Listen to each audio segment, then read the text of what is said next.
I pledge allegiance to the flag of the United States of America and to the republic for which it stands, one nation, under God, indivisible, with liberty and justice for all. Always busy to say. Thank you all for being here this evening. Paul is incapacitated, I think is the best way to describe it. I have a And we have a little message from him. Diana, go ahead and read it. Yes. So Paul fell at the PDX airport. Oh, I broke his shoulder. And it's a shoulder that's been replaced before. So this is his message to us all. Thinking of you all, what a good group of dedicated folk. Miss you all. Had the bandage replaced, got to see the staples of the incision. Had leaked a bit, so Doc wanted it larger and changed it today. Get staples out next Thursday maybe, and if all goes well. Kurt is there, but no more of a dull prod this afternoon. Hope to see you all soon. Yeah. Is he still with his niece? Hmm? Is he still with his Yes, niece? he is. He's in Dallas with his Yeah. niece, and I think he's going to talk with details. Dallas, Oregon, or Dallas? No, Texas. Oh, He's he's in in He's in Texas? Texas? Is she No, in I Texas? think She's she's in in Oregon. Oregon. Oh, she's in Oregon. Yeah. Okay, because he said he was, oh yeah, recuperating in Dallas. Okay, so he's with his niece. There's two Dallases. Yeah. Well, when he said fell at PDX, I couldn't put it together. I thought maybe he was on a trip with her. I didn't know, but he fell at the airport. So anyway, he's on the map. So be thinking of him. Maybe you have an introduction. I do. This is Corey, and I'm sorry. It's okay, Surratt. Thank you. From Acuity, our auditing firm. I'll be on just a little bit. Okay, and I think, Danny, you want to add something to the agenda? I would like to. I would respectfully ask that I save my EPA audit, EPA grant update for a discussion item. There have been lots of changes to what's going on, and I think that that's going to be far more of a discussion item than just a report. Okay, all right. We'll leave that. And we have anybody from the audience? Non-agenda? Hearing and seeing none, we'll move on. Chair Sastro is not going to do a legislative report, but I think Danny will include that. Yes. Okay, Yeah. all right? Yes. And I read what I sent you all a week ago and realized that a lot of this has changed from a week ago. But So, I'm going to do a little bit of a legislative update, if that's all right. sure. So as of today, the co-chair's budget framework has been released. The state school fund proposal in the co-chair's budget is still 11.4 billion for the biennium, but it is linked to passage of a K-12 accountability bill. And there's some components within that that I'll go over in a minute. The release is only a framework. It does not have specific information in it. For example, it doesn't list out GIECSC grants as a line item yet. It is simply just a framework. And some of you might have seen that they're actually doing somewhat of a roadshow around Oregon and doing listening sessions in various places. The accountability measures that are in process have been part of ongoing work that was started back in 2023. The governor actually asked that there be a committee, that they have worked with COSA. For now, a few things of note is that the accountability measures include ESDs, but we don't have any specifics on what that looks like. There are a lot of questions about Oregon Department of Education's capacity to provide the level of support that is outlined in the governor's proposal. In the past, ODE has had trouble securing coaches and individuals that have had successful experience in school turnaround and school finance. And there's much in this accountability bill that would require that that level of support be provided. There's mention of long-term investments in capacity building, coaching, technical assistance at the regional level. none of that is clearly outlined. And as a point of information, I found this out yesterday, found it a little alarming, quite honestly. The Oregon All Fund biennium budget is roughly 118 billion. The funds from Oregon revenue, so property taxes, personal income taxes, fishing licenses, all of those things, make up about 40 billion. The difference is money that's coming to us from the federal government, and the largest chunk of that is Medicaid. 1 in 3 Oregonians accesses Medicaid.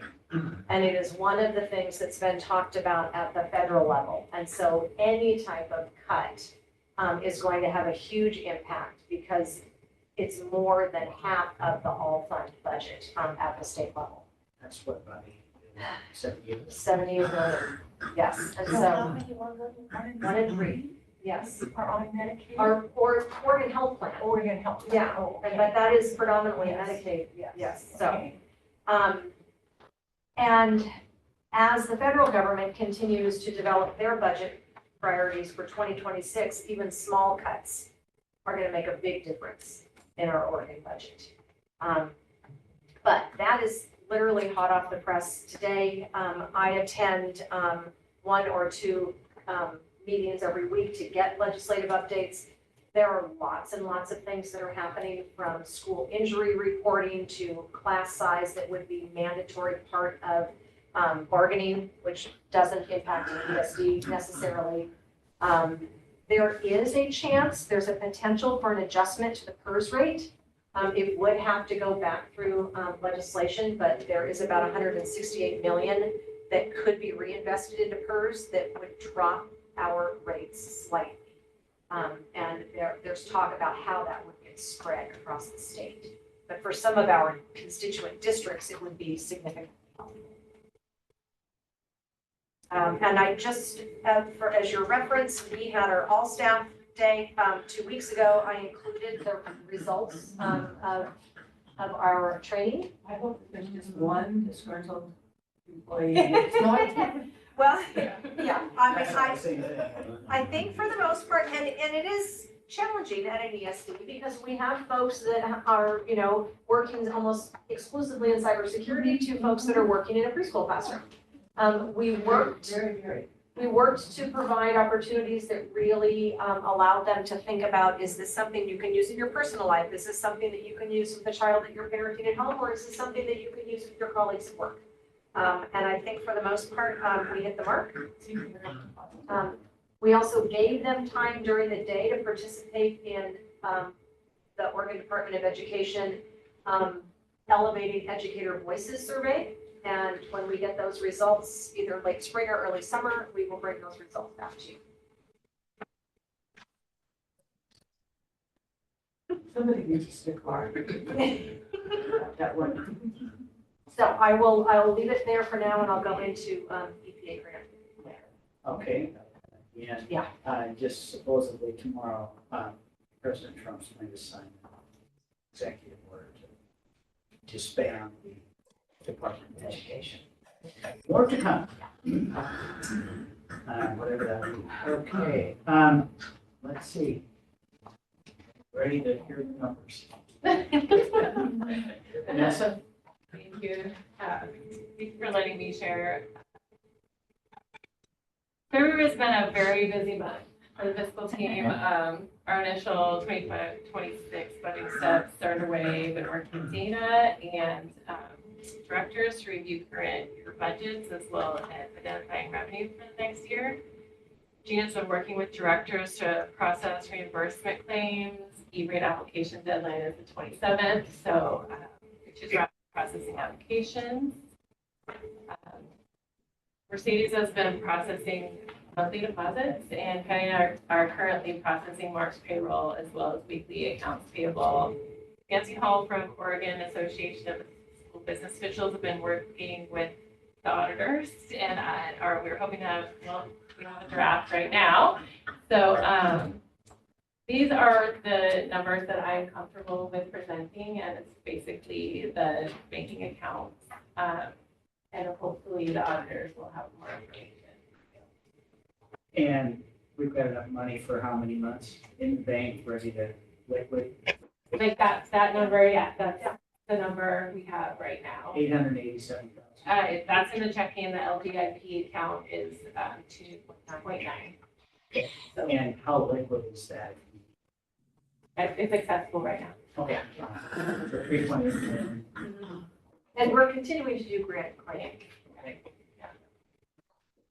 Any of the board members' questions? Yeah, Susie?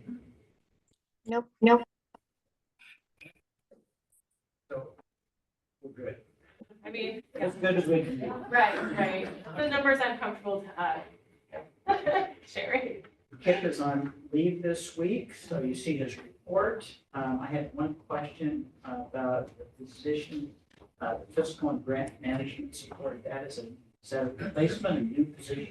Or is that Vanessa? What is that? It is, at this point, it could be half and half. It could be half replacement and half connected to EPA grant claiming and management. All right. And we have posted it, we have looked at the applicants, we're not even planning on interviewing until for another 2 weeks. Okay.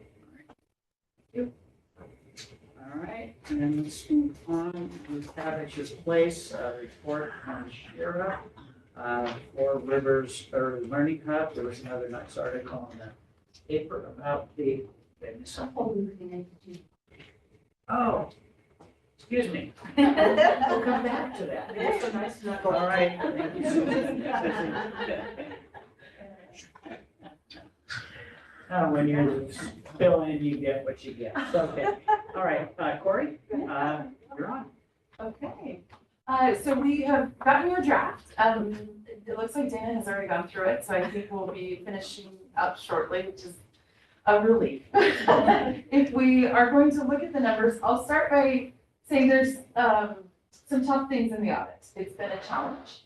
I also have, I want to end on a good note in saying that the reason that there's a draft that they've been able to review is because Vanessa really stepped up and dug in when I needed her to, when I couldn't solve things. She's been a light and it's been hard. And I know she's got daily things that she needs to do on top of the things that I need. And at one point I said that kind of I'm at a point where I can't go on any further until I get some answers. And so she's had an extra load to work through, and I just thank you for being so pleasant to work with and for getting us to this point. So No one has seen the draft. yes, that's what, yeah. I'll go through. So I'll talk about numbers and then some of the findings. But I wanted to start by saying there is some positive because we can move forward, and I think there's some really good things that are happening moving forward. So sometimes it sounds all bad when an auditor is sitting in front of you, and I wanted to start by saying I think we end on a positive. So if we look at the funds over the year, the general fund actually increased in fund balance by just over $400,000 for the year. Your special revenue fund, not lost money, but decreased down to about $1 million. So overall money In the fund balance? in the fund balance, yeah, and it decreased by just over $800,000 for the year. So total fund balance at the end of the year was just over $4 million, and that was a decrease of about $300,000 when it all was said and done. Budgeted at 70. Look at what you were budgeted out. Let me flip there real quick. Good question. So many schedules. General fund was budgeted to end at just under $1 million and special revenue at 0. So your ending at $4 million is about $3 million over where you were expected to be at. So that's a good question. Yeah. Better than the other way around. Yes. So as we were going through audit procedures, we noticed Oregon has a bunch of stuff we're supposed to look at. Did you issue public contracts in accordance with Oregon law? Did you do budgeting like you were supposed to? Did you have cash deposited in approved banks and those things? So they only had one issue with budget. You had 2 categories that were overextended. And when we start talking about the other audit findings, I don't think you'll be surprised. I think it was just a lack of knowing where the actual numbers were. You as a board did a good job of approving resolutions as they came at you throughout the year as grant funding changed. There just wasn't a quite accurate target for you is how I kind of, after we went through everything, felt. And then the second piece of budget was you were presented with budget resolutions that changed the June 30, 2024 budget after year end had already passed. I mean, you just can't do that. Oregon budget law says once we get past June 30th, it's done. And so that's just the learning curve. I don't know that you'll have that issue this year because I think, like I said, you're good at making changes as you need them. So questions on budget law stuff? No, it was general fund and the special revenue fund. So overspent. You were overspent, yeah. That hasn't typically been an issue for you, so it's not something I'm super concerned about moving forward, that we'll see it again, so. No pressure. No, it's, you haven't had a habit of it, no. So as we talk about the findings, the way an audit works is we're sent a trial balance, we're sent your financial numbers, and it's the business office saying to us, these are our numbers, they are correct, and then we double check them. We don't double check everything, obviously, but we do double check the big items. So as we started through the audit this year, we just kept coming across things that weren't, the numbers weren't correct. Now, the reason we've been able to get here is there's enough of a framework and we had enough information, we could figure out what things needed to be and where they needed to go to get to the correct number. So I feel good about the numbers that we have now sitting here. It has been a road to get there. So how much detail do you want me to? Right, that's up to, Yeah, do you want much details or do you want to get it in the draft? See it. Yeah, so I did. It's hard to imagine numbers. Yeah, so, you know, one of the things we found was, bank accounts hadn't been reconciled. Then they were, but it still wasn't correct. So LJP, for example, there had been a mistake where there was $1 million posted incorrectly to property taxes and $1 million posted incorrectly to LJP. So your cash balances, oh, I'm sorry, the investment pool, the local government investment pool, your savings account, for lack of a better term. So property taxes were under by $1 million and cash was under by $1 million. So what you thought you had in the bank, you actually had more.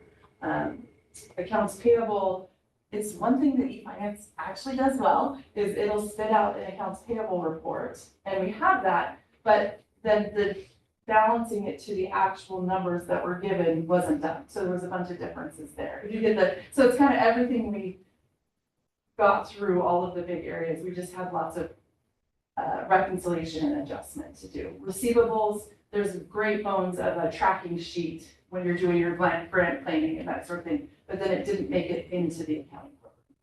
So we have lots of extra revenue to record, which is not a bad thing, but that's not what we're supposed to be, you know, that's not what we're not told they have it. Exactly. So there are 7 findings in the audit this year besides the budget ones, and those are the flavor of them. The reason that we spelled them out so explicitly was because we know we have an opportunity moving forward to strengthen things and to really build that really robust framework so that things move forward better and we don't end up with this again. So that was, it's hard to see 7 material weaknesses is what we call them. That's hard, that's tough on an accounting staff and on a finance staff, but it was intentional to make sure that there's a roadmap moving forward. And Vanessa hasn't, like I said, she's embraced it and she's moving forward in a positive way and really taking things to heart and rebuilding. So material weakness means that it's something that if you gave these to a bank trying to get a loan, which I know you're not, but if you're going to do that, it would change how they feel about your financial situation if the adjustment wasn't made. And so that's kind of our barrier. Material means it's a big deal and no one caught it here before it came to us. Significant deficiency is the same thing, it wasn't caught, but it's not as big of a number, not as big of a deal. And then we have control deficiencies that we can just say, this just wasn't caught, but it's not that big of a deal. So material weaknesses are worst. Like I said, I don't think we repeat many of these as we look at 2025. So are you saying that what those 7 are basically processes that were not in place or were not followed? Were not followed. You've always had a great, process overview of what's supposed to be done, and a lot of times it just wasn't happening.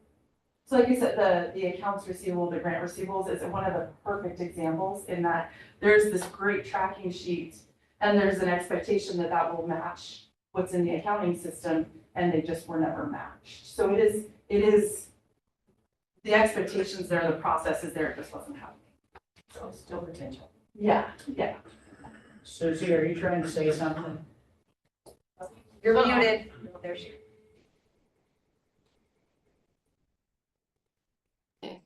So what you're saying is this was also happening last year and you didn't catch it? No, actually, it was, the last 2 years, we have, seen that there were a few issues we pushed back and allowed staff to fix. And this year I was told that's not gonna happen, and so we've moved forward the best we could. So it has been present, but it was able to be remedied before we came in to do audit procedures. If that makes sense. It does, you did mention them in your engagement letter a year Yes, ago. That yes. these are things that we have seen, we know them going into the audit. Yes, yeah. So, So are you saying we were put on notice and we didn't follow the notice? Yeah, we had noted it and it just didn't happen. Yeah. so I just want to make sure that the Oh, framework lined up now. it sounded like it hadn't been. Okay. Now we have that framework to follow Yes. and it matches, so we know exactly like a puzzle. And we Exactly. check it all off. Yes. So you were setting up this template for us. Yeah. That is fail-proof.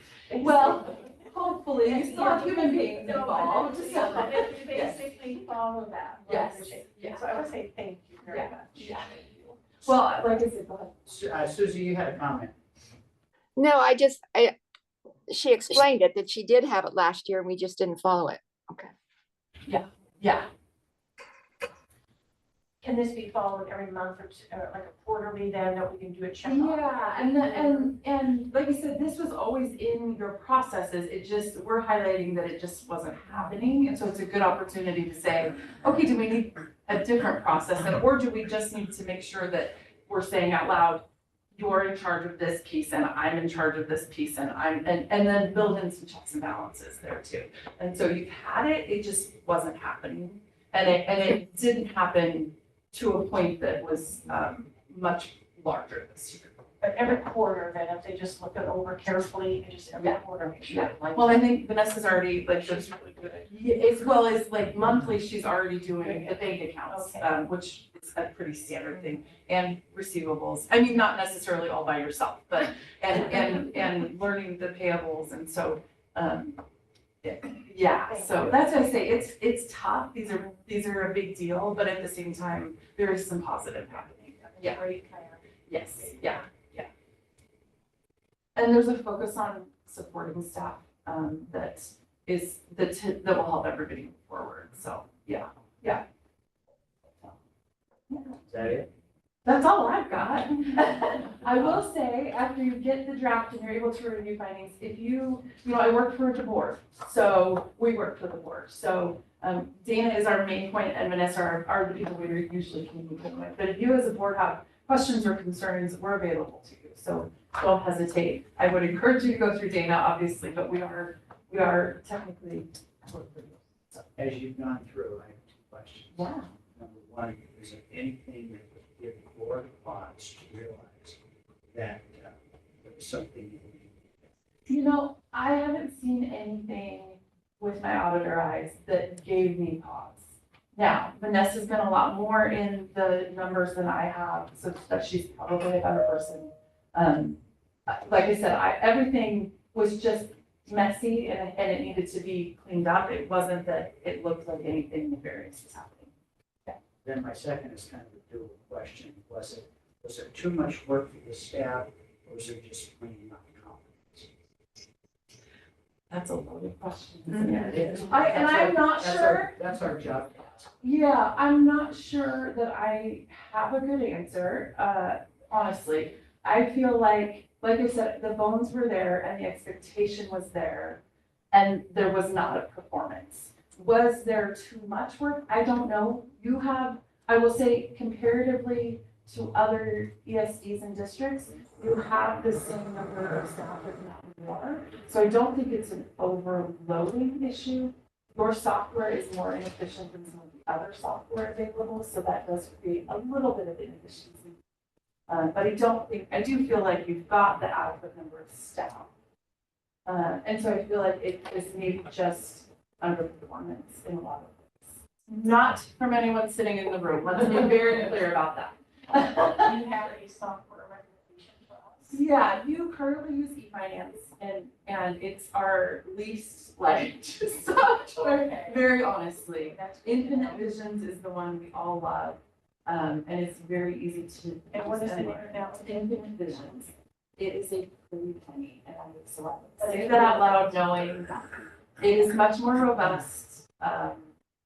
It does better grant tracking. Its payroll is easier to process. Its reporting is better. So it's just all around a better potential to help cover its cost by exemption. Yes, yes, yeah. And then also, will you be revisiting this with us, not updating us? When this your next month from now, 2 months, or what are you looking at? We would only see you once a year typically. We do a check-in in May, where we ask to see the current year stuff, just to get a feel for how it's going, interim. And at that point, you might be like, you'll talk to me in June or whatever that is. She's still getting her feet under her. But if we saw concerns, I would bring them to Dana. And you kind of update there every Yeah. month, and that would be about 2 months in Yeah. May. Vanessa's. So yeah, so did I answer that enough? I kind of danced a little bit, but, Yeah. okay. Like I said, the positive thing is we've got 2 new people sitting here that are very committed to making sure that these findings are taken. So. Susie, you have anything else? No, Okay, Paul? Jeff. Jeff, I'm sorry. You have anything, Jeff? No, I don't. Thank you. And Is Stephanie on? Stacy. I thought Stacy was gonna be here. No, you did. That's what you guys do. I just saw Jonathan went, oh, well, we should talk about the federal audit. So the good other bright news part of this is you do have to have a federal audit because your migrant program is so huge. It's the only program that we ever have to look at. And so we didn't have any issues with migrant. So, yes, so there were things running smoothly there. Jonathan is always good about getting us what we need from budget narratives and reporting and time cards and all of the payroll reports. So no issues with the federal audit, which is always good to hear. So. Great, thank you. Yeah. Okay. Corey, very much appreciate you, Corey, and Vanessa and Dana. We know this is not a reflection on you. Yes. We know that you're working. We're very And proud. you're playing the hand that was dealt you. It wasn't a very good hand, so, thank you. Corey, I mean, because I've looked at the last 3 years worth of audits, and the part that I appreciate is that Corey actually took extra time to spell out very specifically our material weaknesses, which for Vanessa and I provide us with basically a training plan moving forward. We spent a lot of time talking about software. The OASBO consultant that we're working with, Nancy Hall, she actually just finished Hood River County School District doing their transition from eFinance to Infinite Visions.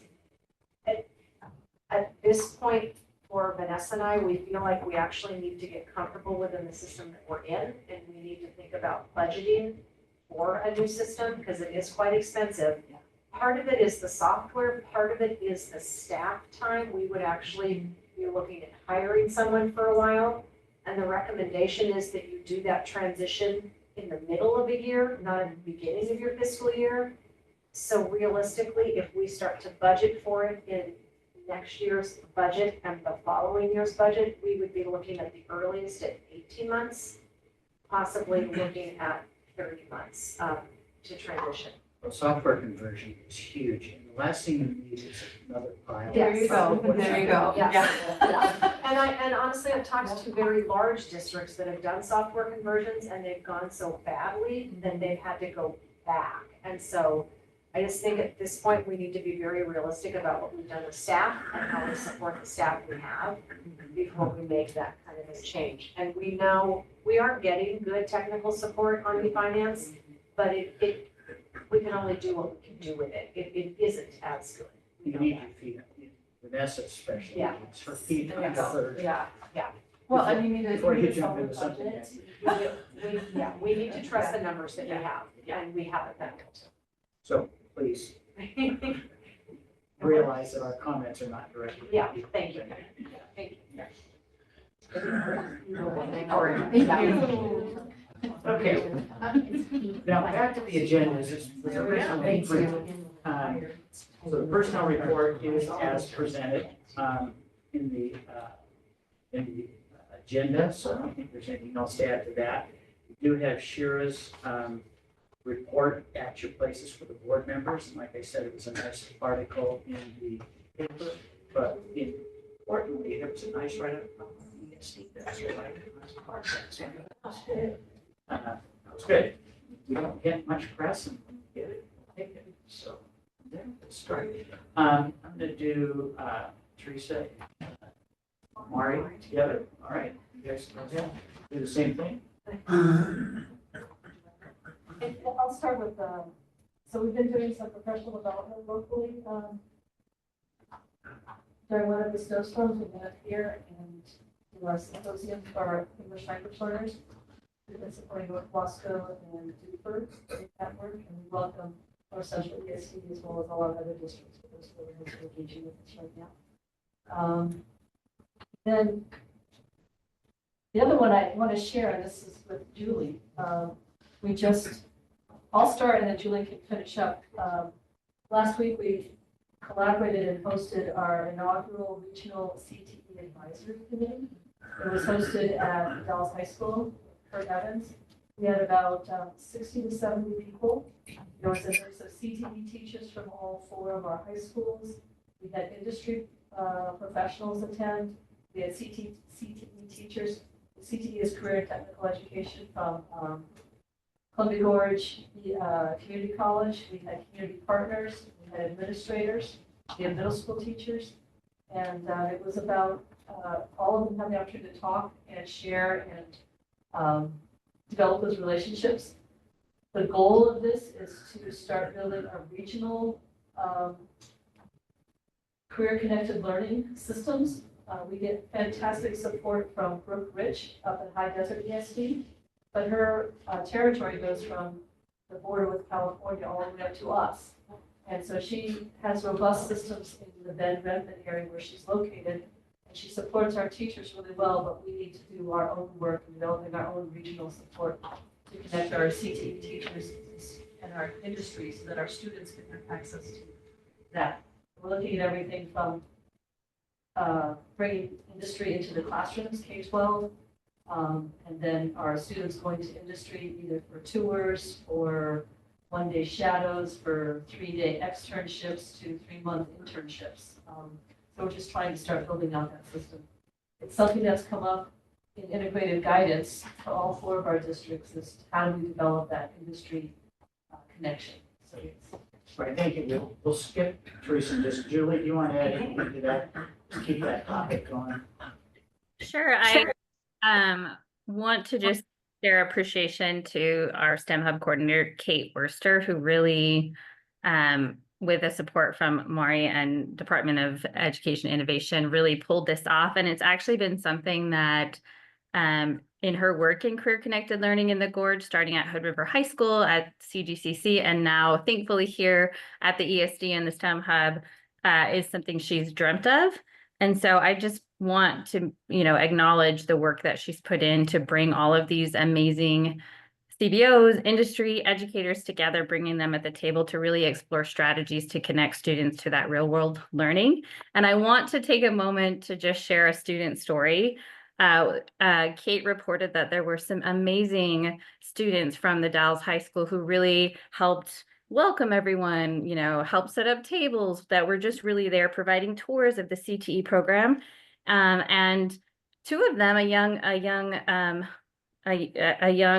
two young individuals walked up to Kate and said, "Can you point me to Brooke Rich? I've heard about Brooke Rich. She's our CTE coordinator in the region. Can you point me to her?" And Kate said, "Sure, when I introduce you, like, are you looking for something in particular?" And the two students pointed to their name tags, and their name tags had their name, but it also said future CTE educator. So we had some youth that really wanted to connect with the coordinator and explore, how do I head down this pathway so that I can impact students? So just a heart-wrenching story. And I feel like if there's multiple successes that night, but to have students feel like there is support here in the region for them to explore a future of CTE education for their career pathway was just amazing. So I wanted to share that story if you don't mind. Wonderful. Teresa, back to you. Along with integrated guidance, I've been continuing to support the district team, meeting weekly with them, and they're in the home stretch. And so putting the final touches on their budgets as well as their plans and their narrative responses. So those will go before their boards, and I'll be attending the board meeting for Mosher as well as Detroit and South Wasco as the superintendents present their plans.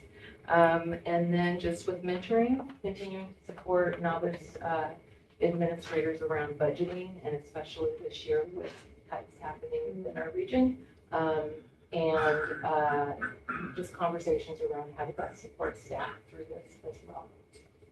Two questions. The integrated guidance, is that being impacted by the new accountability? Bills? The short answer is we're not sure. Okay, all right. We're not.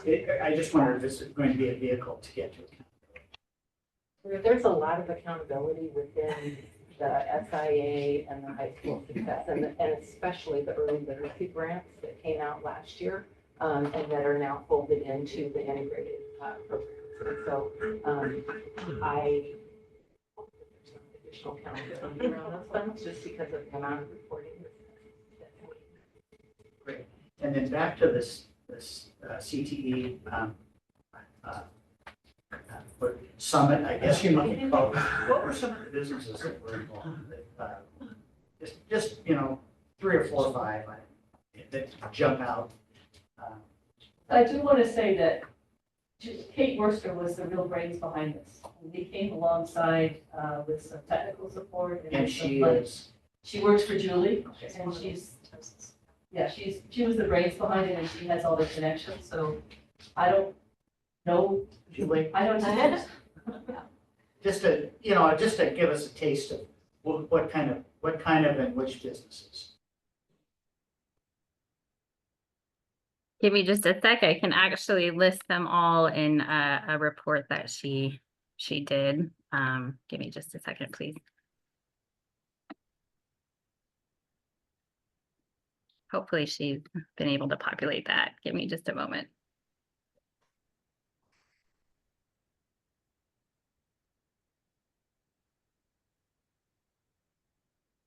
We had, it looks like 29 members from the community. We had East Cascade Works. We had some catering for Smoke Ring Barbecue, Four Rivers Early Learning Hub, Columbia Gorge ESD was there, the Dallas Chamber, Wasco County, the Country Inn, Cousins Restaurant. So everything, Avangrid, Columbia Gorge Health Council. So every CTE program that is represented in our region, from healthcare to advanced manufacturing and engineering, to graphic design, to hospitality. So every table had educators that support those programs paired with industry professionals who can help guide their programming and make those connections to ensure that students see pathways forward. So quite amazing. East Cascade Works was there, Columbia Gorge Community College, our local WorkSource and Workforce Board. It was amazing evening. Thank you, that sounds wonderful. Okay, moving on, Stan?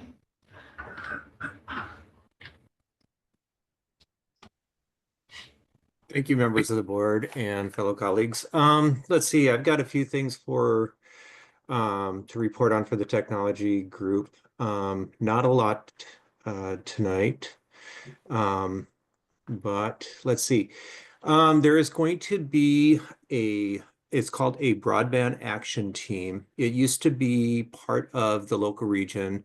And what this group is this group of stakeholders that are working to improve broadband awareness, access and use in local communities. They are starting that group back up, and we have been invited to participate in that group.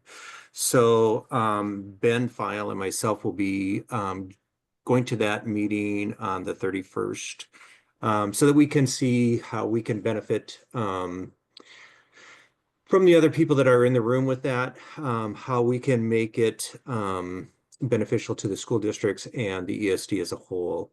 So that will be something that will be good to be part of for our group. Another thing that we're going to be doing, we've got 3 staff currently that are going to be heading down to Clackamas ESD. No, I'm sorry, it's not Clackamas. It's down in Salem. They're going to be heading to a cybersecurity exercise down there. That will be next month, and what they'll be doing is they're going to be taking our cyber incident response plan down with them, so that we can use that exercise to improve our own overall plan. One of the things that will definitely be discussed during this time will be part of like the third party. And so that should expand our awareness in that area and help us improve our cybersecurity plan specifically for third-party vendors, so that we can hopefully not have a repeat of what we had at the beginning of the year. Let's see, E-rate process should be completed this week. I just approved, I think, the final 471 in the system. We're going to be doing a final link between Dufur and South Wasco as part of this. We're going to be doing a link for a microwave link for North Wasco. We're going to be doing some category 2 switches and access point replacements in South Wasco. And finally, we're going to be doing just a renewal of the egg barn and get that process completed for Dufur. And then we'll be also renewing many of our other contracts that we have on an annual basis. And finally, we are looking forward to working on some of the projects that we have been delaying with people in schools in session, so that we can work on them over spring break. So we're looking forward to getting some of those done. We're going to be doing a complete reinventory of all computer systems and other technology hardware in all of the schools, and updating all of our inventory systems to make sure that they reflect the current status of everything. So that's going to be a big project that we're going to be undertaking next week, as a matter of fact. I'd be happy to answer any questions, but that's all I have for the technology department today, plus what you see in the board packet regarding work that has been done specifically for North Wasco. So you can see that within the board packet. But if you have any other questions, I'd be happy to answer. I like the graphics. Oh, thank you. Yeah, they've done Chris has done some work to improve the graphics a little bit, so that it gives a little bit more information and a little bit more readable. So Yes. thank you. I'll pass Very it on nice. to him. Very nice. And have we heard any discussion about future? No, there's a Supreme Court case that will be heard this session, and all I've heard from the educational side is that they feel confident that we can prevail, but that's as much as I've heard. We don't know if it's on the job. No, we don't. You alluded to the education department, and if I had to guess, they're gonna start to parse out things to do the work, so I don't know what that means for the life of the grade. Okay, all right. Katie? Good evening, everyone. So the first thing, I just want to share some celebrations really from the things that the Ren staff has been working on. They, I feel like, have been super busy, and spring break is a welcome reprieve. Everybody wants rest, but we had two really successful events recently. We had Tribal History, Shared History wrapped up with DUFR. They had a 3-part series that they offered to their whole staff, partnering with Azaria and special programs. And Megan and Kieran and Josephine were all heavily involved in that. So we got really great feedback from the staff. Got an email back from Kristen about how grateful people were. So that feels really good. And it's really important work. So that will be continuing. And then we also had a Saturday event recently around, it was called Inclusive Language and Practices. And it was targeting creating, increasing strategies for increasing belonging and connection and inclusion in classrooms. And we had a room full of people in here on a Saturday, and that was really exciting, lots of energy. I always think Saturdays are bad days for things, but people show up. So I think that might have to keep happening. But we got an email the week after, an educator just was grateful for one of the activities that we did, went back to the classroom and did it with their students, and just said she already felt more connection with her students and understood them more. And that was really the whole point of that training. So we're going to offer that again. They wanted a second part, so we're going to do a second session to that, and then also do another first round session. So there's a lot of energy around that. And then I want to celebrate Megan, who is our GYO coordinator. We were informed that we got our year 3 extension. Phew. So that feels really good. We don't know budget though, because we don't have budget. That's up in the air. So we will be able to continue those supports. We're just not sure to what degree, which gives us, we're still a little worried about that. Then the other two things. Is GYO, that's state fund, correct? It is state funding. Yep. Yeah, it's funded through the Student Success Fund and through the EAC, the Educator Advancement Council. Yeah, we haven't heard that there's going to be any. We've been told that actually funding is going to stay level for those, anything through the Educator Advancement Council, but as Dana reported earlier, you never know. So we're not counting our eggs before they hatch, right? Right. And then the other big things that are happening right now is we're deep in the process of our REN plan, which is a 4-year plan. And that requires, we're partnering with districts on what those plans look like and what kind of services they want. So we've been spending a ton of time with our district partners, just trying to make sure that our REN plan reflects the needs that they have. And then also we have a little bit of funding between now and June 30th. So we're working with district partners also on some little spring professional learning projects. And those, we've already got 4 spring projects that districts have reached out and want to pursue. So that's exciting. Not sure, what the capacity is of our team, but we'll do it. We'll pull it off.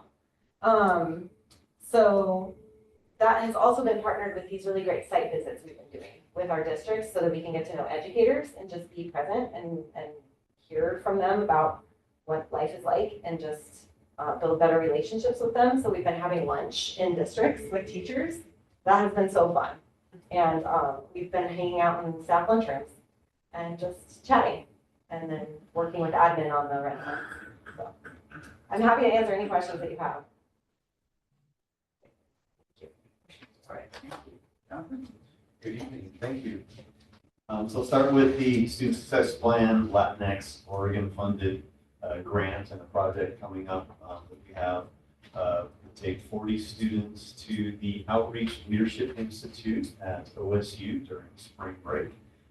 This is through Oregon or OSU's 4-H program. And they've been doing this for many years and pretty excited for the students. They've had some pre-sessions and learning what they're doing. So they're going to be really essentially almost students themselves and looking up to peers who are also Latinx so they can see themselves in college and go through those things they're going to be doing.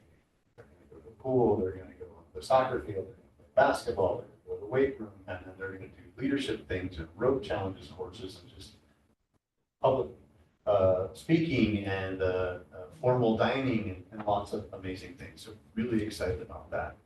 along a similar line for kind of thinking about futures and what they might want to do and those opportunities, and talking to students and trying to get some things off the ground for people doing job shadowing opportunities at a larger scale. It seems to be that when I try to work with the schools in the program we have, well, there are challenges, but one-on-one, talking with parents and students, we found this student, and we have other students who are interested in continuing this, who she said, I want to be an electrical engineer. And I said, that is awesome. And I said, I'm really excited for you. Would you like to be connected to a business here in town who's looking for people to do job shadowing? And her mom was right there, and her mom said, yes, she does. And her mom runs a business in Hood River. And I said, well, don't you want your daughter to be, and she said, I want my daughter to do what she wants. And she wants to be an electrician. And so she has started this with Peggy Electric. They have a really strong program for this. And I'm really excited for her and what this is going to grow into, because they, like many trades, have a shortage of people who are interested in doing this, and in particular, women. And this is a 1% woman-owned company, Peggy Electric. So it's really a cool thing, and really we hand it off to the families in that regard, and then the mom and the students are the ones that do that, and we can back off. And so I'm really excited for her in that. She's also one of the students who's going to be going to DC with the Native students coming up. So that's pretty cool. So she's got a lot of things going on too. For the Native program, Title VI, Native American, other funding we have through the community health grant that we got. We are supporting, and actually, to be honest, this area has been doing a lot of the planning and working with the staff at Duther for this powwow that's going to be this Friday at 6 p.m. And so it's a pretty big event, and they're very excited about it. So it's open to anybody. So if you want, 6 p.m. at the lower gym at Duther School, it will be there. In conversations with the preschool staff and the migrant program, I thought it's just really fun to share a story. The new staff person who's new this year in preschool said, when I was with SKP before, there was a student that is Sunshine Kids preschool program. There was a student that was in the program and had to be pulled, just wasn't socially ready to be in the program and just didn't work, and mom said, I'm pulling the student. And so then there was ongoing home visits done with both of the staff, well, actually other staff during the summer and the rest of the year. The student is in a place that's completely different, completely so Daisy, the new person, said, the student said when I came in, that's my teacher who comes and gives my backpack to me and works with me in my home. And completely different in terms of the social aspect, the social ability, connecting with students, and a 180 in terms of what they saw before. So it's really amazing to hear these stories of real students that were really struggling in a program, and now that additional support and fine tuning what is needed in the social emotional aspect, that are now successful in a program in the school. So also getting homes support with the homeschool program, but now back in a school because got that preparedness that was needed. And so that was really cool for me to hear that story. And I said, those are the kinds of stories we need to hear more of, so we can continue to share this and for you to be excited and continue your work. One last thing, we have the migrant program in celebration of enrichment and a sense of belongingness. Several staff in several buildings are beginning a folkloric dance kind of a club, so to speak, and there's some energy at one of the other schools, the dual language site at Chenoweth, that maybe there's something. So I think there might be some movement in that as it grows, but they're putting on an event for Dia del Niño, the Day of the Child, which is actually April 30th, but they're going to do it on Saturday, May 3rd. And so there'll be more information forthcoming with that. So a lot of celebration. Good. Have you heard through the grapevine about what might the migrant population be? Well, I've heard a lot of things. So what I do hear. Yeah, we've heard a lot. What? Yeah, you heard what's on the ground. Yes, there are some families in terms of, so let's talk about the migration of coming here in the summertime for the cherry harvest. There are some families who, if they feel that they have some might not bring their kids and some might not come. That's what I'm hearing. And others are like, We are proud to be here. We know that we're protected by the workers, and we know that, or rather the orchardists, and we know that we're gonna come, and we're gonna bring our kids and make it happen. So I'm getting mixed messages, and I think it might be families who feel more secure and maybe founded and been here longer, and their kids were born here, are the ones that feel secure to come up. And the others that are maybe newer and still trying to find their place are like, we're worried to travel north. There have been indications that maybe there might be some roadblocks when people come up following migration. So these are things I'm hearing. I don't know of any truth in this. And we know there are a lot of people there that maybe are being stated that maybe aren't. So yes, Susie? I just said you can't blame them, you know. Yes, so they're fearful.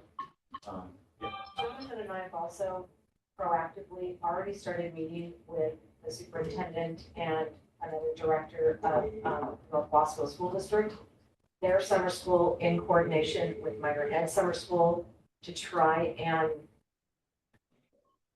ensure that we're being as careful and as safe as we can be in advertising Migrant Summer School, because we know that different from last year to this year, that could be something that people are uncomfortable sending their kids to. And so we're talking about things like co-locating with D21's program so that it's just seen as a summer school program and that it isn't kind of flagging for folks. So we're really working with the local school districts to figure out how we can do this better for families. Safe branding. Yes, yeah. No, migrant will not be on the name. And Yeah. so, yeah, they're waiting for the summer school funding or the summer learning funding to be released from. released, and Yes. it's in process. We know House Bill 2007 is maybe what might be on the plate, and funding is forthcoming for that. So but we're still doing planning, assuming that that's going to happen. And so hopefully we can be all together at one site. It's going to alleviate some problems that have been in the past where it's well, those are your students, these are our students, and families are confused which program to go to. And so I'm really excited about that. We also talked the possibility about some families come late May, early June. There's still a couple weeks of school in session. So they can enroll the kids and get ADM. They can get funding for those students that are there for the few weeks that are there. I know teachers in the classroom might think that's maybe a challenge. But the point is that the superintendent is definitely on board with that being a possibility for the summer, or before summer. Any other questions for John? All right, thank you. Elizabeth? You get to do double duty? Yes, so good evening. And I want to start off with a hardship because then it leads to a positive. We are coming out of kind of a staffing concern where we had 6 out of 12 instructional staff that were either on long-term leave or switching departments or on leave. And so that's why you keep seeing new staffing come through for subs particularly.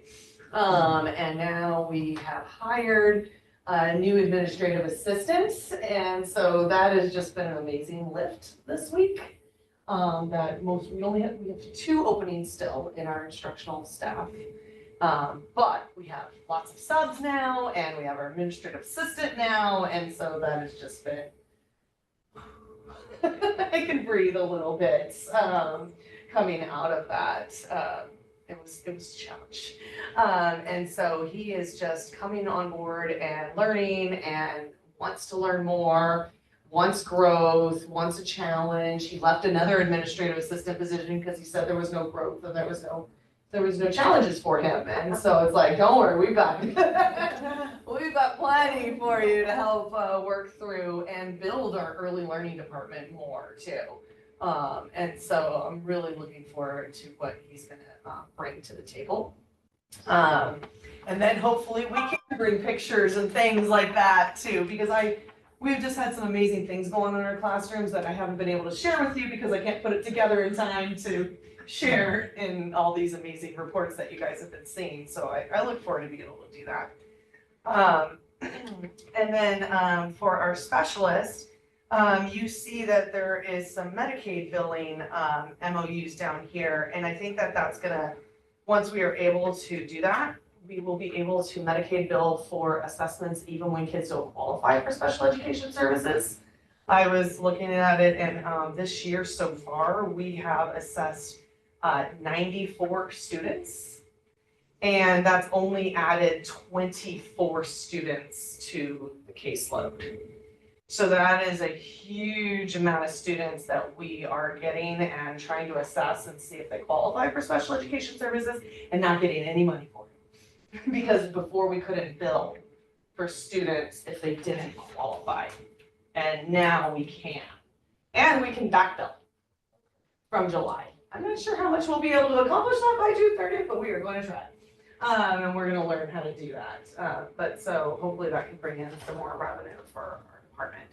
And then they also finished a training for routines-based model. They finished the last one today, and we're gonna meet with the trainer next week to see how that will look within our small department of specialists. To then work on more routines with the families, and they develop the goals that they want to work on. Our team is already doing a lot of these pieces, but it will really bring it out to where the parents write the goals. And it is a little shift, but it'll be okay. And we'll work through what we can accomplish and what we can do for them.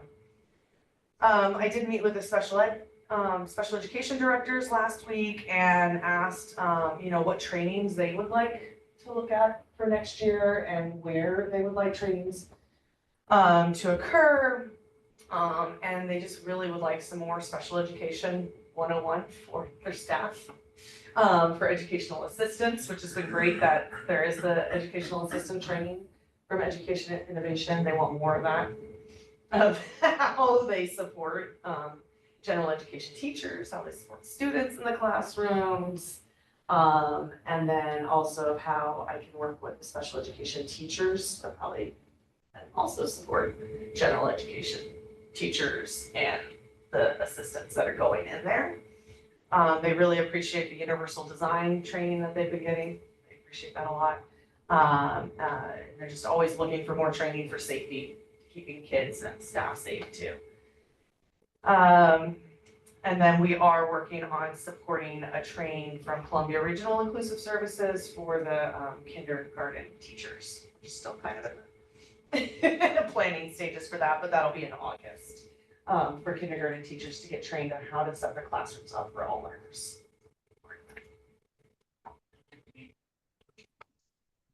I think Amanda's online. Can't see. There she is. Yeah, we can't see the bottom of it. Amanda? Oh, there you go. Hello. So I don't have many updates this month, but I have been working with the school health team in Moser to set up a contract to help support them. They have a brand new school nurse starting who doesn't have any school nursing experience, and they have a full-time school health assistant and have room for improvement in their processes and their documentation. So working on that contract and helping them. Also continuing to work towards submitting our North Moscow County School District proposal to take over their contract for their health team, since their contract with Adventist Health Columbia Board is ending this summer. And then I've been doing a lot of work with the Hood River County School District to improve their processes and their documentation and improve rapport in their schools. And with that, I've been doing a lot of meetings with the administrators to improve their to work on satisfaction data gathering, which is part of our grant requirements. This past week, we hosted a sex trafficking educational session at the ESD for our school health team. And then we've started talking about summer school too and how we can best support summer school.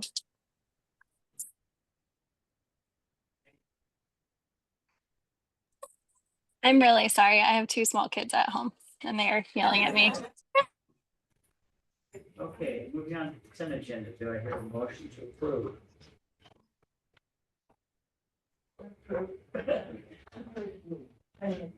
She moved to approve the consent agenda. Yes, I second that. Okay. Anybody want to pull anything or ask any questions? I'm just curious about the Medicaid billing. What do we know? What we know at this point is that we should go ahead and try and claim. We can go, like Elizabeth talked about, all the way back, as long as we have the documentation to July 1st. We should claim what we can as long as we can and see what happens at the federal level moving forward. So it seems to, Medicaid seems to have this big target. It has a big target on its back, yes. Yeah. Okay, any other items about on the consent agenda? All in favor, please say aye. Aye. Aye. All right, I think I heard Jeff. Yeah. Okay. Yeah. All right, discussion items, approval of the revised budget committee calendar. I don't know. I asked that we move our budget meetings till early June to give our fiscal team more time to complete last year's budget and to begin to build next year's budget. That's what we're hoping for, Stephanie. Is there any reason we couldn't combine one of our regular meetings and have the budget committee meeting prior to our regular meeting? Yeah, it's one less meeting. Yes, Susan? We could. It would definitely be two separate meetings and it would be very long.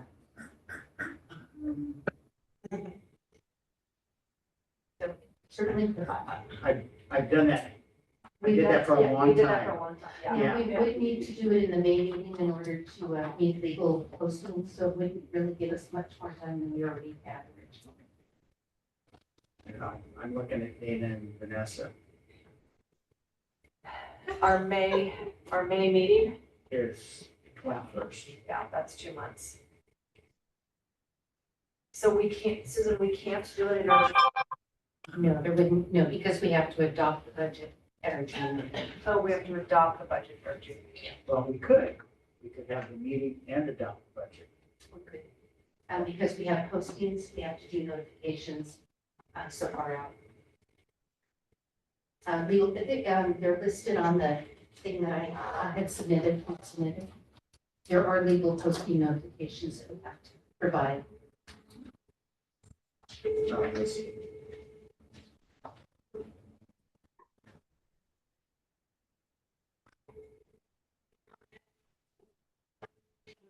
May meeting more manageable if we ask for different.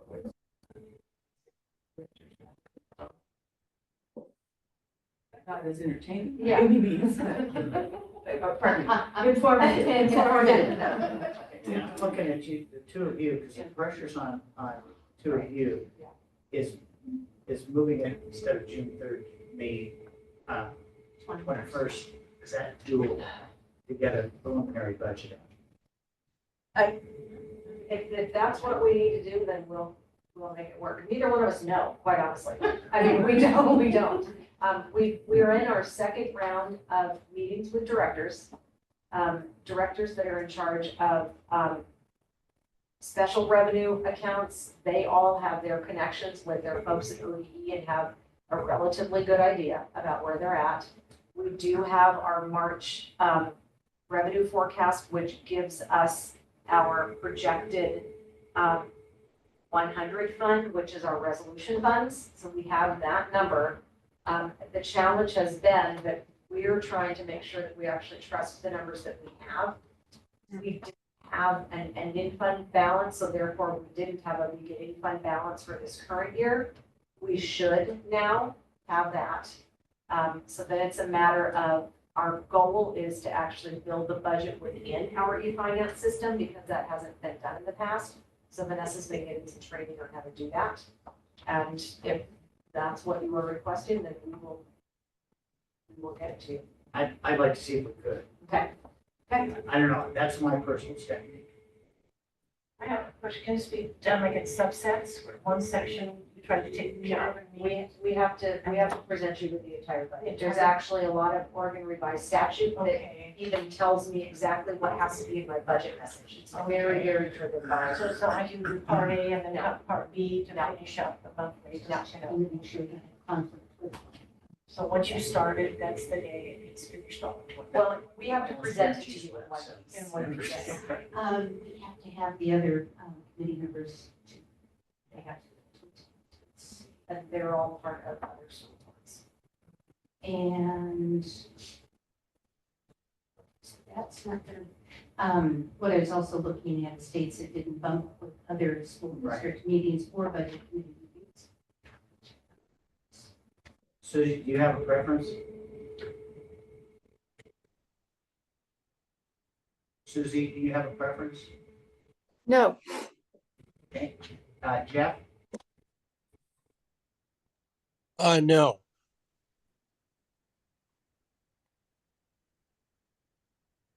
Can you hear me okay?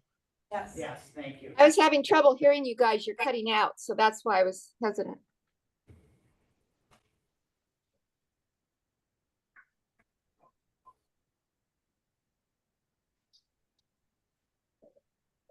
It seems like though, whenever we do this, that regardless of how or when we do it, before the end of the year, we have to come in and do a revised budget. So, it's kind of a, Well, if we can meet on the 21st, I prefer that just one meeting. I almost guaranteed we'll have 7 members of budget committee here. June or May. May 21st, right? Did I say June? No. And so in the motion, we'll need to say the time it's going to start. We're adjusting our regular board meeting time. yes. Uh, Is that a time move? Yeah. I move that we have a budget meeting on May 21st that starts at 5 and that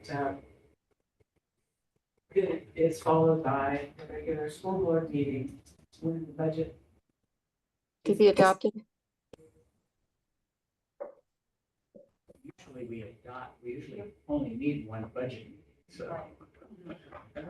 But we do need to publish. And so that I amend my motion that at our regularly scheduled board meeting, that we receive written reports from directors rather than physical reports in order to expedite our life.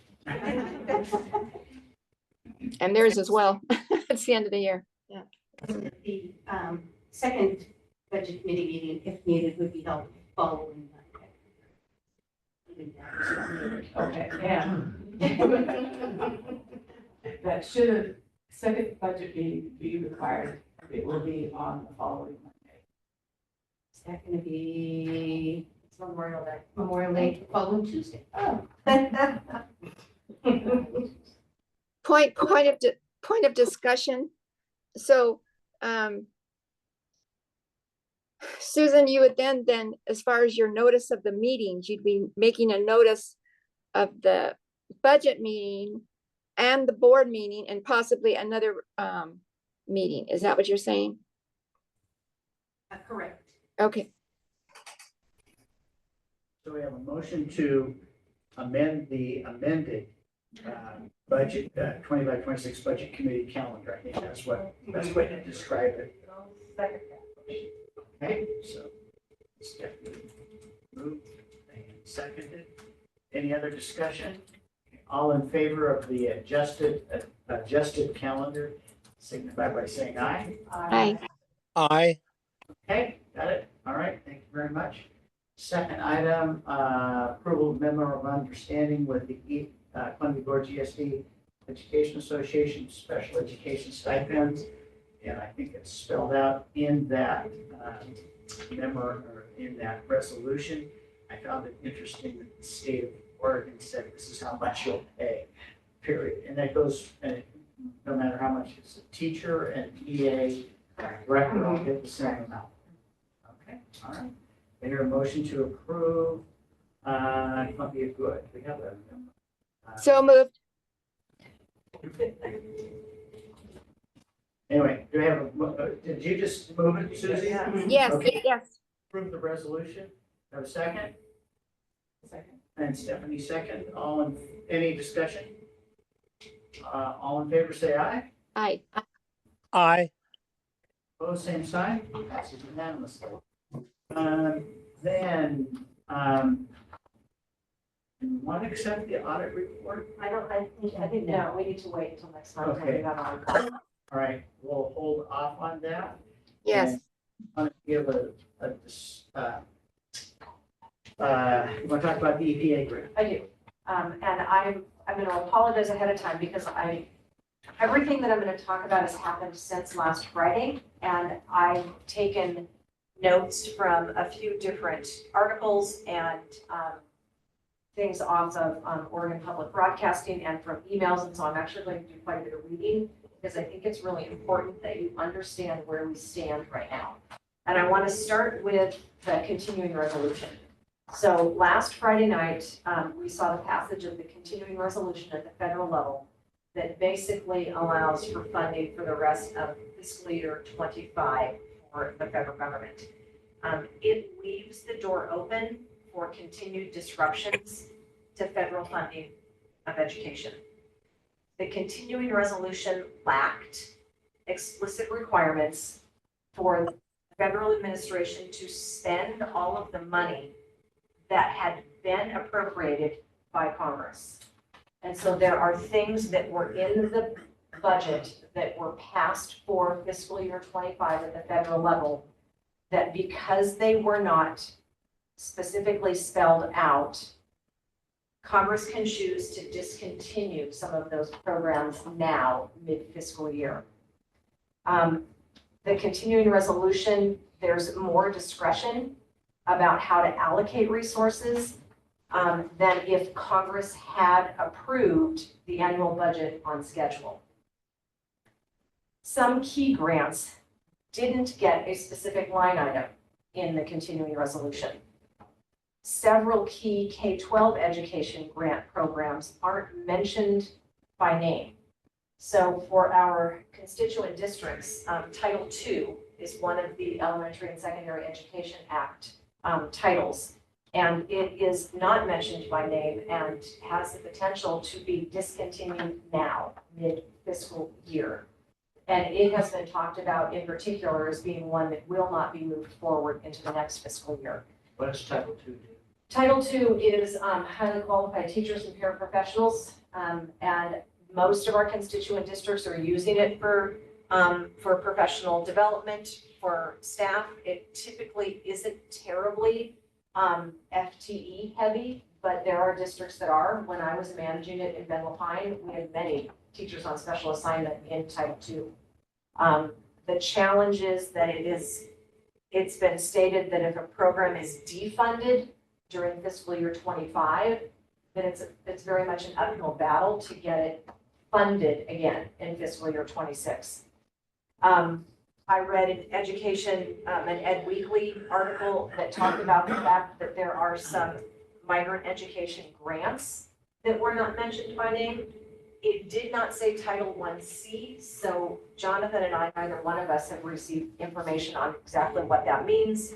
And there are some McKinney-Vento grants that potentially will not be funded, and that's money that goes for kids that are unaccompanied and houseless. So some funding streams for K-12 could literally be cut now, and their fiscal year runs from October 1st to September 30th. So we're talking literally in the middle of the year when educational systems already have commitments and contracts with staff, and they're looking at some potential cuts. Along with that, on Friday night, with the passage of the continuing resolution, I received an email from Senator Merkle's office. And in part, it said that the passage of the continuing resolution has the effect of eliminating all community-initiated projects that were included in fiscal year 25 Senate bill. So therefore, money that we had put into our remodel of Chenoweth Middle School, $1.1 million, is no longer available. We have been invited to reapply. That has to be done by this Friday, but they have been accepting all year long other applications. Oh my gosh. Continue for these community initiated projects. And so in thinking about the fact that the EPA grant had $16.6 million in it for construction, and Right now, we believe we need a minimum of $18.8 million. We were counting on this 1.5 million from Senator Merkley and Senator Wyden, and that money is no longer available. Unless you reapply and have a possibility there. Unless you reapply by Friday. But that have a possibility, there is no guarantee. And so that's a piece of this. We had been encouraged to try and do a small draw so that we could determine that in fact we were actually live with this grant. At this point in time, our grant shows that it is suspended. Yeah, which, The EPA grant, the entire EPA grant. It right now on the government website, and Vanessa had to dig to find it because we were not notified. I have since been forwarded an email that said that on March 10th, the Environmental Protection Agency announced that they had canceled over 400 environmental justice grants totaling 1.7 billion. As of this writing, we only know of a few dozen that have actually received termination notices. We did not receive any type of notice. We are on our third grant manager. And in fact, on March 11th, the day after this supposedly happened, Susan and Vanessa and I met with that team. And it was clear to us that they believed that they were still proceeding. So I'm not even sure that they were told that the grants were being suspended. seems to be with what we heard. It does, I would agree with you, yeah. Suspended isn't canceled. Suspended is not canceled, but if you looked at OSBA's news release that comes out once a day, if you were on that listserv, one of the articles, and again, something else that I read was an article on Grant School District in Eastern Oregon. And they had funds to do some energy audits and some initial construction for energy efficiency. It was a federal grant that you spend money, you get reimbursed for it, very, very small district. Those funds, they don't believe that they're actually going to be able to access those funds because of layoffs in those departments. And they're talking about what the impact is going to be on them potentially because they've spent quite a bit of this money. They're a very small organization like we are, and they went ahead and did this knowing that it was a reimbursement. And now they're not sure that the funds are there. So that is a piece. Awful. There are a few other things that I would like to bring to your attention because I believe that it's important for you to understand what our potential liability could be moving forward. I believe that we need to further investigate the business model that was presented as the plan for the Early Learning Center was being unfolded so that we can determine the financial feasibility. At this point, we still have multiple preschool promise spots that are open that we have not yet been able to fill. I actually reached out to all of the 19 ESD superintendents around the state to ask them, are you running a preschool model that has braided funding with preschool promise, with employment contribution, and with tuition pay? Because I had been told that it had been done in other places. And at this point, I've only heard from one superintendent that has indicated that they're successfully doing that. Many of them responded and said, we can't figure out how to do it, and if you find out, let us know. Who's doing? Malheur County, Malheur ESD is the only one that is doing braided tuition-based preschool promise EIDCSE. And they have, I believe, 4 classrooms and they're expanding to 5, so much smaller. The other thing that I think that, a few other points, the current economic climate increases in building costs and potential tariffs are causing concern for construction costs. The project is estimated to cost 18.8 million, but that cost invariably is going up. Construction costs, I'm being told, are going up quicker actually than the rate of inflation right now. And then the last piece that I think is important for you to understand, based on some of the things that you heard tonight from our auditor, is that when this grant was being written last summer, there were many fiscal assurances that were made about our organization's ability to manage and report on grants. And based on the audit report tonight, I think that it's important for us as an organization to continue to think about what a large-scale project like this is going to mean. If, for example, we put Malum, the architectural company, under contract to continue to support us, they will bill us once a month. We wouldn't do it wrong, but they could easily Hear what she said. 250 or 300,000.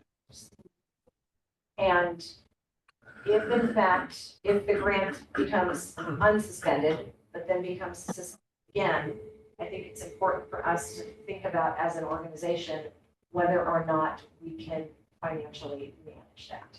We have this big project now. There's the.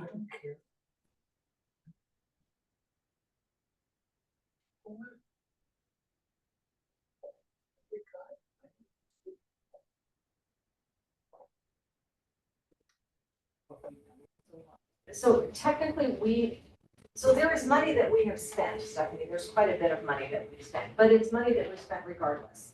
I don't know what the process would be. I think at this point, part of what we need to consider as an organization is how comfortable we are moving forward in this climate. Knowing what we've seen in the last 2 months from the federal level. And I think that my role is to make sure that I'm advising you on what I know and don't know. And then it is up to you as a board to determine what your comfort level is. I did notify our statutory partner, who is the community college, because they do have $1 million in the grant. They know that at this point in time, it has been suspended. We have, the only contract that has been approved is for the grant writer. That was actually approved in the consent agenda. If we don't approve her and you all choose to move forward, we have the potential of not being able to apply for the next round of child care infrastructure grant. That's a state grant. I am concerned that if they realize that the EPA grants are suspended, that our chances of getting that grant, which is limited at $2 million, is not going to be as successful, because that puts us at a very small percentage of what the overall project costs are. The EPA grant really is what had tipped us over to be seen by foundations and other grant funders as being viable. And I have not received any word that we were actually suspended. Vanessa had to dig for it on the website. What kind of timeline are we looking at regarding the information? I know more will evolve and a lot of questions and answers, but just right now, not knowing that, what you do know, what kind of timeline are you thinking we're on? Like what month are we having to make these decisions? What are you?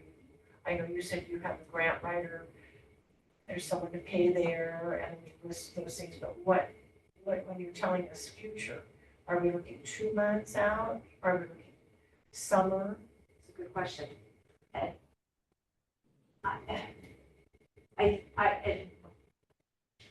My advice for me at this point, because I think that it's a very big decision to make, it's very public in some ways, because there's been a tremendous amount of community support, is that we see what the next month holds. I can't put anyone under contract without your approval. So we're not hanging out there $300,000 to $400,000. It does push the construction project 1 more month down the road. So it does potentially increase costs. But I do think that you all need time to digest what that could mean. And what our organizational comfort level is with the potential, if it becomes available, what does it look like if it's suspended again? We've got a lot of if this, then that kind of Yes. thing in it, a bulleted I mean, there are several of those that are intertwined, and so I work better if I see that visually. Okay, I don't know about anybody else, but it doesn't have to be very, it's bullets. okay, If continuing resolution, if we're made whole again, then this, and then these things, but it's just, if we don't get a continuing resolution, then this. It's kind of, does that make sense? it does, so, because I sent you and Paul something earlier this week. Right. And so I could do, if the grant goes live again, these would be things to consider.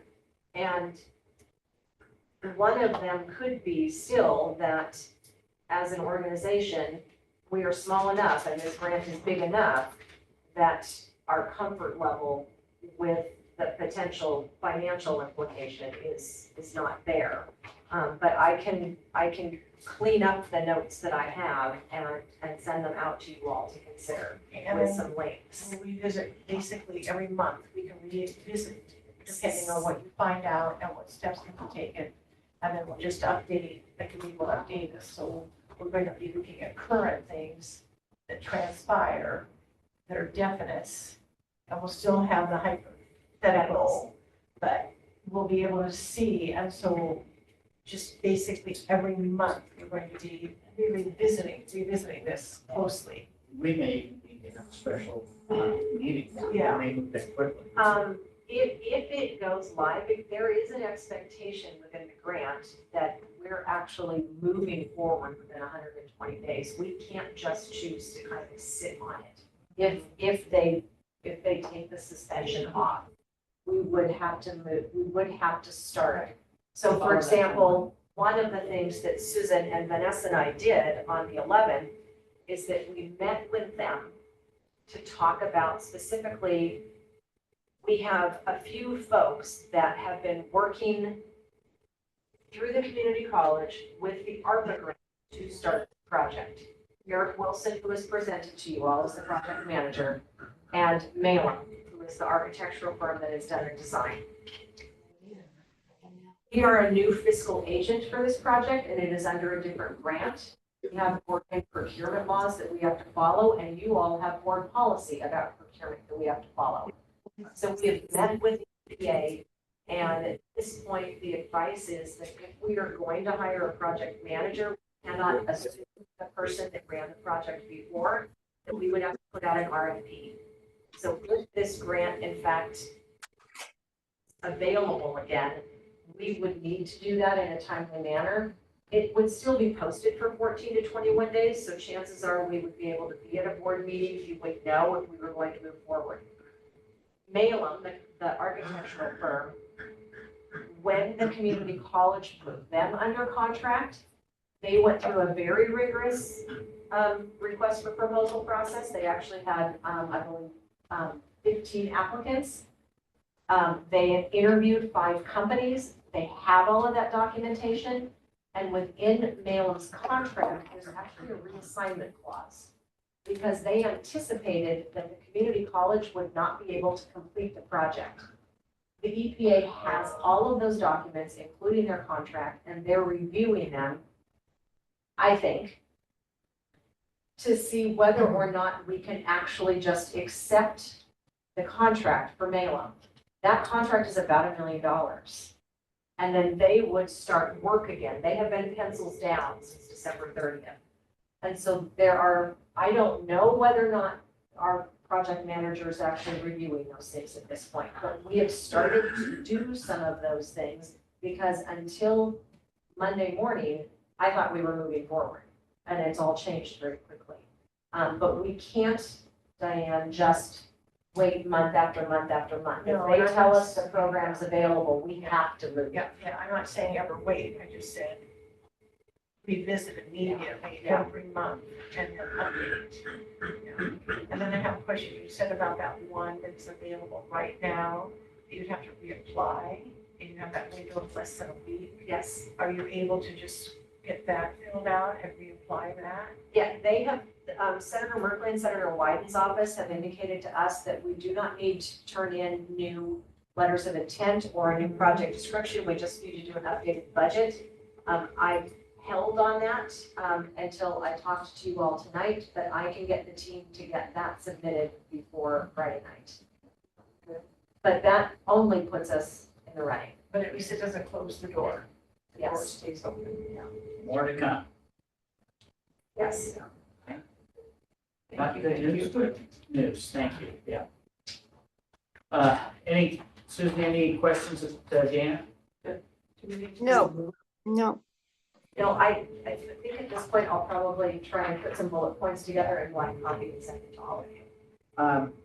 Jeff, any questions for Dana? Diana, Stephanie, all okay. All right.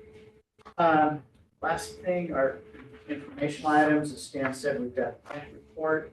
I did check, because I was curious who's signed, who's re-upped. And Stacy and Paul and I have all refiled. Is it closed today or tomorrow? This is tomorrow. Tomorrow, yeah, this was as of beginning of the week. And no one has signed up for Jeff's zone. Jeff, you could re-up again. Would have one with no opposition. Anyway, so that closes tomorrow. Anything else for the good of the group? All right, with that, I will adjourn the meeting.